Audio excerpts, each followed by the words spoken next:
So it's been a good month since I've done any sort of video on this platform, and something I want to impress is you can't stop failure. And from a physiological sense, I'm an NASM CES, PES, Performance Enhancement Specialist, Corrective Exercise Specialist, and on top of that, a lifetime personal trainer through NESTA, Advanced Personal Trainer and Core Conditioning Specialist. So I have those, and Share Care certified. But that was kind of like this big scam that NASM was doing at the time, but it was like this online training, which later I did do some online training with people. But I lost interest in it, and it wasn't a waning prospect. But what I was affronted with was some call it the dark night of the soul. I think that this was something much more, like as far as believability, no, it happened. And it wasn't just one event.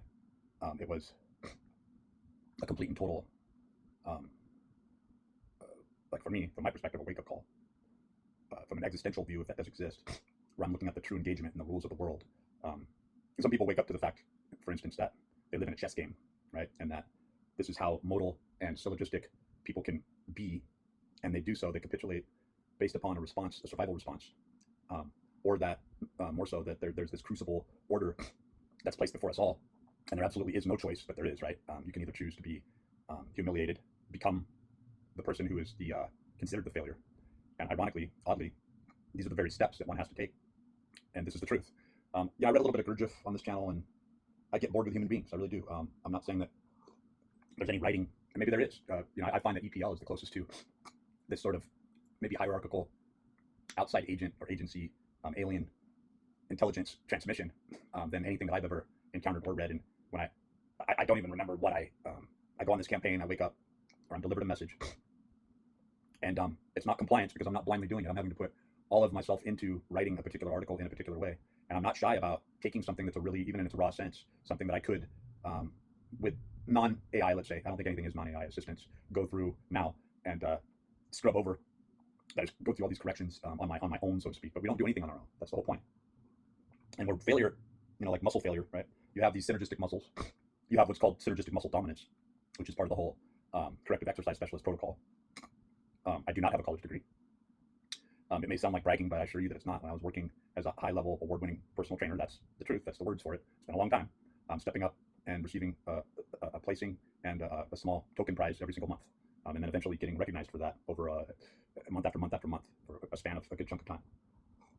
By some would say a top-notch sort of fitness scheme. Because anything outside of you, anything outside your own application of overcoming resistive forces. Think about what physical training is. Exercising out demons. You can't separate it. In fact, you go through, again, these modalities of this modal process where you're, much like yoga, you're interfacing movement patterns that correlate to, some would argue, specific gods.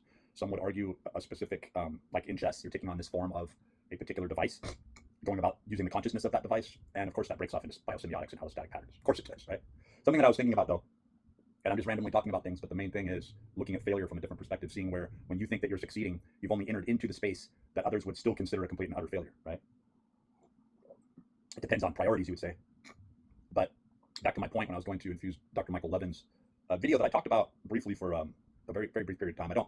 I think that this channel would actually do better, number one, if I didn't put it on ultra speed, double speed, to save people time. Because if I want to just sip on my coffee and space out, or I want to rotate around a specific idea, orbit around a certain idea at will in order to further impress my point, I will do that. I don't feel any obligation to a reader. I don't feel any obligation to people. That's not why I even do this. And it becomes pretty obvious in the fact that I've never made like any money off of this whatsoever. If I have, it was like $50 that I was never paid out or something on some sort of AdSense that I haven't had for 15, 20 years. I think I briefly had AdSense. So I ended up on YouTube in 2007 and had a successful run. People were extremely interested in my channel and extremely interested in what I was doing. And there was an interface there where what I call it is the eye of the beholder. When I'm discussing where you end, another person begins, and that's their world, but they're not above you. That, I use the term totem in some writing that I was writing the other day, and it's a very good descriptor. And you stand that pole, you flip it upside down and plant that pole the other way, and the assumed powers shift dramatically. And then you have to ask yourself, what is it that which end of this polar position is the determinant of this sort of origin root system, or this grounding mechanism? Is it the air? Is it the ground? Right? And I think that mysticism is in fact like when a person that is a a prescient divine, so-called prescient divining agent that is a tarot reader or somebody who can supposedly read tea leaves. What that individual is doing. Individual is a strong stretch there, right? An extension of something else is speaking a truth that no one else is speaking into an area. Particularly if you come to someone who claims to be of these attributes, you are already unknowingly, unwittingly perhaps, signing a sort of disclosure, and all they're looking at is you're not speaking life into your life. In other words, you're asking questions about something. It means you're not putting energy into it. You're not putting data into it. You're not saying this is the story. My son and I will be successful. My son and I will be happy. My son and I will live forever, right? And that we will be autonomous and independent at the same time, right? To speak this truth and to know this truth, that is love. That is the overcoming. That is something of, well, not something of, but it is the spiritual nature. It connects you. It makes you someone, right? There's an irony here, at least from a ground level human perspective, right? And so when you fail, there's no way that you're going to be able to carry that job, to carry that apartment or that car or that conceptualization, that illusion of yourself when you are making the choices, right? And you can say when you are really enter that space of truth, and Dave or Dad, right? When you enter that space of truth, there's nothing else truly exists, right? So back to Dr. Michael Levin and these deer antlers, where they would go up and these scientists, or in fact, I'm not sure if these were largely conducted by scientists at all. I think Dr. Michael Levin said that he was contacted by someone who had looked at his research and studies and said that he has a whole huge bundle, or like I'm totally grabbing out of the air, but like 50 or 60 different sets of deer antlers or something, and he'd be happy to send them to him. And Dr. Michael Levin was like, oh yeah, I would love that, in my own research, because he's like, where else are you going to find that type of data, that type of raw information to look into and research, right? So what am I getting at here? This indentation or this notch was made on a deer antler, this impression, and then the deer was released and somehow tracked, probably tagged or something, or found in the area, and every time for like 2 generations, this deer's antlers would grow exactly where this notch or nodule or impression was put. But so the point is that Dr. Michael Levin is looking from a scientific perspective, which he often sounds. These scientists have total liberation to sound any way they want. They infuse that speech into the very people who are determining their grants, and later the companies that fund the research and fleece the pockets of these doctors, let's say these scientists, to be able to conduct their studies. But he's looking from a scientific perspective, where he can write up scientific papers and only use certain words or jargon, just like law, just like medicine. When you look them up, you're going, well, there's no other way to explain this. There's no arbitrary physical explanation to this word, or to this area of study, right? So these deer antlers, back to the point, are very interesting, because you can see they represent a bioelectrical field response to an outside agency or an outside memory of this happened to this deer antler at this specific time. But when you look from a codified global world mundial perspective, you begin to see that information. No one was ever going to do a damn thing about that specific spot on that deer's antlers, or that deer, or that deer's rack. No one was going to speak anything over it unless there was some weird, random mystical ceremony going on, right? Some sort of quasi neo-pagan ritual going on in the forest, where, and I'm not saying like some sort of bloodletting or sacrifice, but or a hunter hunted the deer or whatnot and ate it, and unknowingly, unwittingly was using certain primal ritualistic practices, which hunters do. You can't escape from this with deportes, with the sports, with the football, with the soccer, right? There's a whole area of imbibing a certain energetic force, right? Literally calling on specific gods, right? This isn't removed from anything, from NASA space missions to any sort of successful agency. People go there, right? In fact, like this, I can't even remember the name, and I shouldn't even bring it up because of that, but I was like watching part of an Adam Sandler movie from 2019. I even erased it from the recommendations because it's just not my thing. But it's called Uncut Gems or Uncut Diamonds. The reason that I remembered it is because these raw diamonds are pulled out, and it's like tracing this sort of. So you have this person who Adam Sandler plays, this Jewish jewel Oya merchant, right? Where he's like leveraging other people. He ends up leveraging this pro basketball player's ring, championship ring, as the guy leaves his ring as a token of trust, because he wants to take this. He finds that this gem is luck, right? And it's kind of like Steinbeck's The Pearl. So you look at this, and Dr. Michael Levin's looking at it going, well, it affected the bioelectrical patterning. And what he doesn't understand is when you begin to study this, what we will only assume as, we're looking at this as nuclear force, right? When you look at strong and weak nuclear force, the deer antler is just far enough removed from the actual deer. There's something extremely mystical about that, but there is a genetic, and so for a long time, it was epigenetics was the big word, right? It was like people would just jump there. Well, what Dr. Michael Levin is saying is that there is some sort of refraction going on here, where there's no way that there was any sort of alteration in the genetics. Hameroff and Penrose, see this microtubule aromatic amino acids might be a stretch. That's more like Jack Cruz area, but I think those amino acid solution or profile is something that needs to be looked at, and it creates this sort of sauce or this gradient, and even this probably unseen sort of plasma force in the bioelectrical generation of conduction. In other words, once you imbibe a geometrical shape or form, especially in mass, where you have amino acids, right? You have this, you have thousands of amino acids that are near identical, that follow a certain shape pattern, carbon backbone. And once those are energized, or once they're conductive around the, the rate propagation signals, the saltatory conduction, or electrical looping feedback mechanisms. Pain doesn't even need to reach your brain; it amplifies, right? It goes through this closed feedback loop. But that is to say that once these forms, we need to get away from a size model thinking, and we need to start thinking of things and have the ability to think in a way of this isn't small. And I think Dr. Michael Levin probably does that when he's looking through a microscope often, where he doesn't feel like he's coming up on or viewing a world through a microscope as a superior being looking down at these anthropods or these xenobots or these bullfrog embryo cells or anything else that he's working on at the time. And I think he's going to this sort of lives of a cell vista point where he's really thinking about what is this entity thinking and giving it. And also probably a good point is you look at these planaria, these studies of these worms, right, where they'll go in and they'll cut. So for the longest time, these cuts weren't really looked at as the main signal attribute, the signal response to the attribution of making these specific incision points and cuts. They might cut the worms into 3 pieces. And what they found is that there's something extremely unique about just cutting them quartar, right? Like even quartering is really thirding when you look at Spanish, but it's like when you look at it, you have this 4 pieces, right? Is already sort of assumed in the global sense of quartering or cutting into 4 pieces. But what you really have is you have the scientific halving, right? Where they say there's that sort of Planck wall where you reach this place where you can no longer divide or have, and that's sort of like this implication of a universal constant, right? And that's something that scientists rely on, right? A lot of these units of measure, or the Planck measurement of distance, right? So to backtrack, failure is seen as, like, to paraphrase Nietzsche, it's like man is a bridge and not an end. And then if you really get into the correct German translation, it's more like a rope, right? So you see how there's like this tether, but where you conceivably end, where you say, well, I don't go there, I don't think that. I couldn't think that way. I never have thought that way. That's not the form that I am, right? I urge you to, if you're really looking at seeing something in the abstract that represents this really well, and it's been years since I've seen this, but it was on Netflix, I think, and it was called the OA, right? OA. But then just the term or the name OA, like you're looking at an O and you're looking at an A, you can see it as, oh, OA. You're making the vowel sounds that could be understood by an English speaker, right? Maybe even more broadly. But what you're, the Camino, the way, right? But when you're looking at OA, you're looking at these 2 definite forms, these 2 definite articles. In fact, you could say that the O represents the pi and a distribution networking pattern geometrically, and the A itself represents, I'm going to go toward Jordan Maxwell, toward a structural unit of understanding standing under something, right? To where when you put enough of these A's, these capital A's side by side, now you have yourself a depiction of a sun. Now you have the radiating rays, right? Sun ria, the smile, or ria, the laugh, right? All hailing back to. So when you look at these language models, you're looking at a reference back to a solar center. And you can even go off on a tangent, like a Joseph Farrell type tangent, and say, well, when we look at the SS and we look at the main objective, it was this sort of unregistered implication, this gravity well of a black sun. I do believe that the black sun is whatever that means, whether it's an energy within us, whether there is a central hub to it. I believe it's found in the light spectrum. I have never wanted to rename, I've never wanted to rename esoteric principles of light.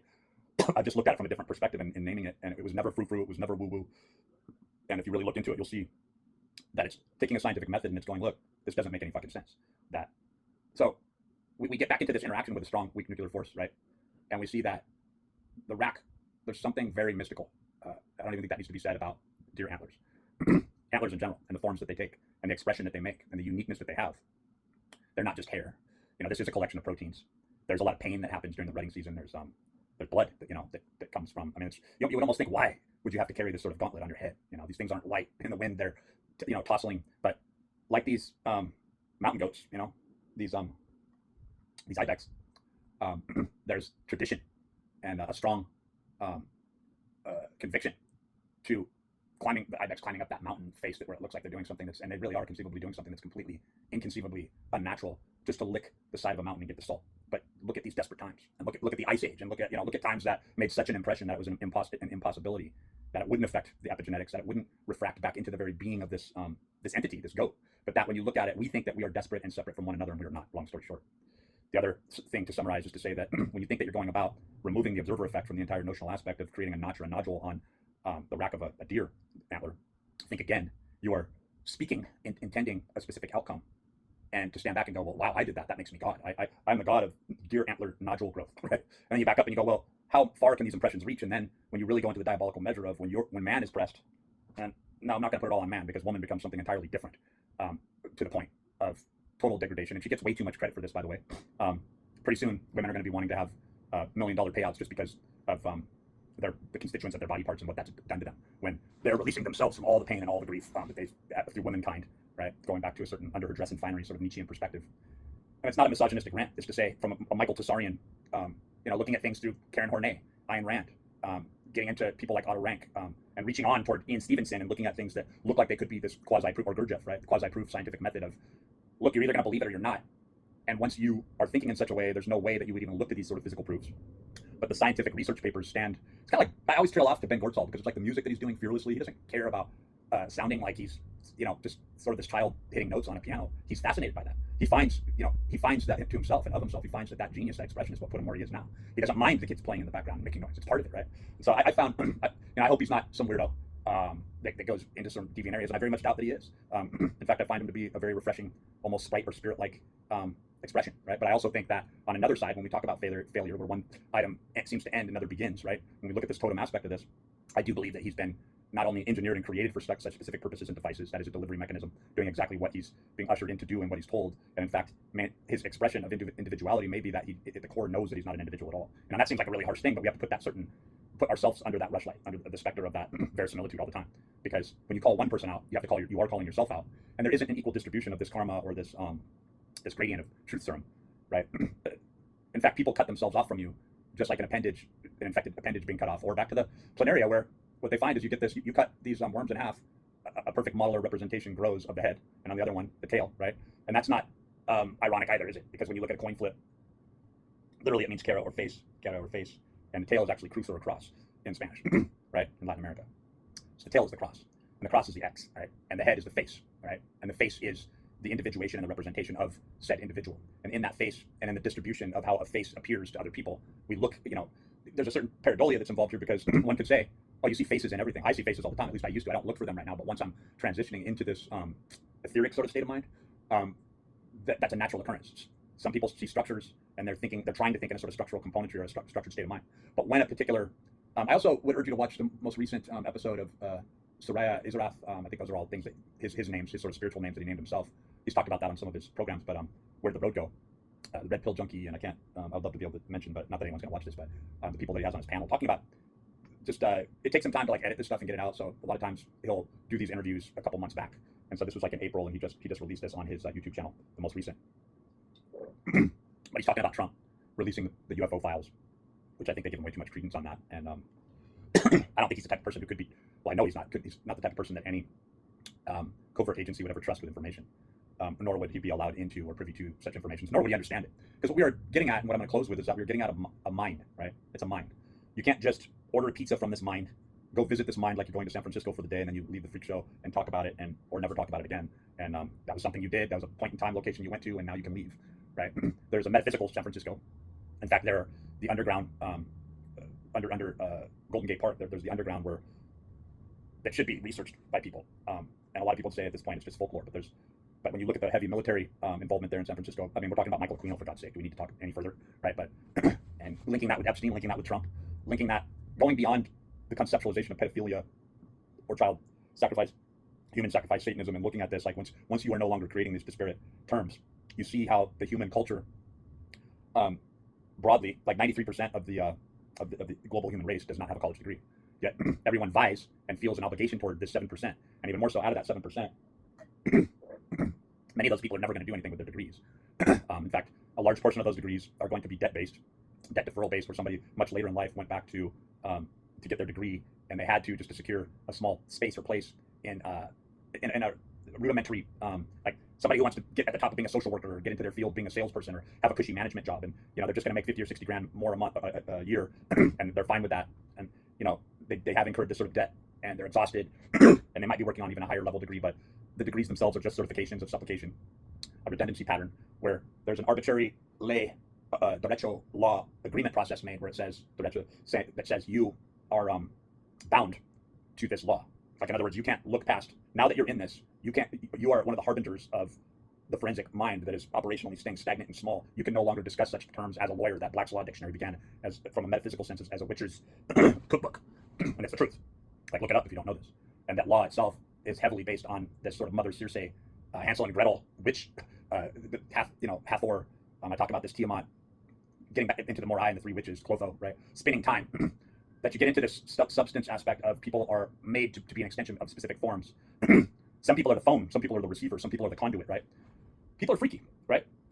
And there's another one that I would recommend watching that links onto this, and I've seen it 3 times, and I don't think I'm going to be able to pull this out of my ass here because it's not on the forefront of my mind, the name of it. But I'm not even going to begin to speculate. But it's an alien infiltration abduction sort of movie where you realize that there's no way that this girl beat these aliens or outsmarted them, and that the entire movie is only her. And this is not implied in the movie at all. In fact, it's trying to take this sort of Columbia heroism and say that this female alone overcame, right, by her own means, through her own strength, she overcame this specific. Don't forget about the female that's crying on the bathroom floor and pretending that the world is against her, and that she wants the neighbors to hear because the neighbors are going to jump in and rally and help her and call the real victim there, the husband or the boyfriend, the brute, because he was allowing her to feel so badly. But the whole reason that she feels bad is because he's a spoiled brat, kicking and screaming until she gets her way. And that's how the entire system is rigged, right? Is that it supplicates and capitulates toward this lie, toward this veneer of this love-bombing witch who draws in these children, fattens them up into these Circe pigs, Circe-type pigs, and relieves them of their vital nutrients, right? And that's really what's happening. Cooking. And these stories are meant to be G-rated, so they say, oh, well, so where they break off, my whole point of bringing that one movie up, and I can't even remember it, I could look it up, but I'm just not going to. But the whole point to it is that you think that you won. I'm going to close with this. You think that you won. You live in this illusion. You're projecting and casting that imaginary illusion as an elixir out into the outside world. Others are living in that sort of hide your head, hide your face illusion also. Things couldn't be this bad. Severe childhood trauma, severe human trauma, escapism, a paracosm, a fantasy world, an imaginarium, if you will, that's shared through this networking system. And that's where most of this folklore and these stories break off and begin to seem otherworldly and unbelievable, and then they're dubbed as stories. Well, what's really happening there is that what people don't understand is that they're entering into another world where physics break down, because we're talking about the out-of-body or disincarnate events through the event stream that continue to occur as the observer is going through the process of becoming disembodied, and what's happening to and by way and through that body as a mechanism, right, of sacrifice by these terrible physical. Like on one side, they're like, yeah, all this, like Jeffrey Epstein, right? All these child sacrifices and all these things on the physical level, it was terrible. And we were stalking them like this Ice Cube, people actually hunting other people for game or sport, right, in order to manifest and speak into the codified system. We are supreme, and we place ourselves supreme above the fodder of the animal form, right? And so they're speaking a truth. And if you're not speaking your truth, if you're so busy, if you're so broke, and I wanted to talk about this, and this seems like a side trail, but I didn't complete the thought on this, is that if 93% of the world doesn't have college degrees, who the fuck are you trying to appeal to when you capitulate and you supplicate back to trying to sound like you're using 50-cent words, trying to come up with reasons why this person is smarter than you because they have a particular degree or whatnot, and that this paper is more valid than your own thoughts? Well, once the people begin, the personas, the gente, the pueblos, right? Once the people come together and they begin to formally communicate with one another, and they say, look, there's those 7% of these frou-frou people, and the majority of them just care about the way they look, and their degrees are utterly useless. They're never going to touch any sort of academic papers. And when you get down to the actual percentage of people with college educations, you see a formalized directive, a polemic war plan, where they are bought and paid for by industry, right? That is government, that is religion, and they're going about a specific process and always have this link back to the Knights of Malta, the banking system, and so forth, right? So as the people, when you look at how do people communicate outside, and if college was free like it is in parts of the world, right, much of the world, if it was available like it is in many parts of the world, you would have amazing revolutionary thinkers that transcended beyond a certain idiom or language model. But even getting Freud's work right, directly translated into English, which was never going to happen in the first place, along with a lot of other really great thinkers, and to even understand it, I don't mean Freud, I'm talking about Husserl, yeah, might be Husserl, but certain sort of liminal studies that are done on people who are really trying to approach this. Still, it hasn't been done. Still, this investigation to sort of, well, I'm going to use Gottlob Frege, right? And I'm going to say, trying to create this bridge of philosophy and mathematics, and say, here is an empirical hard proof that when we combine the two of them, we get this metaphysical, esoteric chunk that no one can explain or define, right? And all we can do is sort of look back and do go into the discourse of this scientific research and study. But that the people have a voice, and the people need to stick together, because there is a metaphysics occurring here, and there is a war. Polemics is occurring. It's happening right now as we speak. In that, if you supplicate back to the process of something that you're never say you're never going to get a college degree, say you're adamantly against it like me, say you're self-educated, autodidactic, you go in and you research everything, but you do it with an open mind, and you delve yourself in much deeper than any prerequisite college courses would ever demand of you, because in this quarterly transmission, there's only so much time, you're kicked out, and you're not supposed to have questions when you go out there. You're supposed to have debt, and you're supposed to go into the debtor's market and add into the volatility, and you don't want to be in the pressure point near where the cataclysmic time bomb is going to be going off, but you see it, and you have to zip your mouth and say, hush, hush, I'm not going to talk about this. Maybe you see it, maybe you don't, but you stop asking questions because you're so exhausted, right? But the people need to understand that they are the transmission, they are the web work, they are the networking, and that everything from the satellites to the computer science. And this is where I break off from Ben Gortzall, is he acts so aloof to this fact, right? And maybe I'll close in final talking about some posts that I saw Jason Reza-Georgiani putting out, where he was talking about how people, he was arguing with somebody, and he likes to argue, and he's in a very combative state of mind constantly, and he uses this as a sort of pivot or pressure point to be able to rally in. And I remember Michael Tsarian being like this as well. They're kind of, I'm not going to say they're pernicious agents, but they kick up the dust, right? They want to kick up the dust. They're performance artists, and they're both very brilliant people, brilliant men, and they're bringing light to certain subjects. You can't just batch everything that Jason Georgiani does into sort of hyperbole, intentional fanaticism, and really trying to like ride on the trails of creating this fantastic storyline, right? He's a very educated person. When I say educated, when I talk about educated, I'm talking about people who are truly educated, who, and they're very rare people, right? When we talk about Michael Tsarian and Jason Reza-Georgiani, but I'm gonna get back to my point. But those are good educations, right? But there is a supplication to getting paid. And you hear it admittedly in their work also. And they would never say this out of their own mouths, but the fact that they have to pander to certain notions because that's what sells, right? So something very impactful, and in fact requires a whole different video, a whole different area going into, and that's why I write articles that are very in-depth with a lot of research, but they come from a very resonant, commanding place where I have to write about specific things, and I don't even know where the conceptualizations come from, but they feel loftier and greater than me when I'm writing them, and that's why EPL I think is an amazing archive, where you couldn't call it science, you couldn't call it fringe, you couldn't call it esotericism. It's at the ground level, fearlessly looking into and going through the application of, I'm going to figure out what the fuck's going on, I'm going to report to the best of my knowledge. Well, something that Jason Reza-Georgiani alluded to was that you don't have to be good, you don't have to be a so-called good person to display superpowers, right? That there are plenty, that he knows, paraphrasing, plenty of bad, terrible people. I'm not going to say individuals, because they aren't individual. They're an aspect of a process, of a plan, through its flow through its play through. But that when you look at this, you have to then finalize in finality to say, look, I will admit that you don't even have to have intelligence to be, like a higher intelligence to have a superpower, right? And when you look at that, one of my favorite movies is like Brightburn, right? Where you have a complete and total cybernetic agent there. This kid is a cybernetic alien. He's 100% on the veneer, on the face, seems to appear to be a child, seems to appear to have these child attributes and to be a human being, but he is not a human being. And ultimately he will do, right? It's not just this teleological strand of information, right?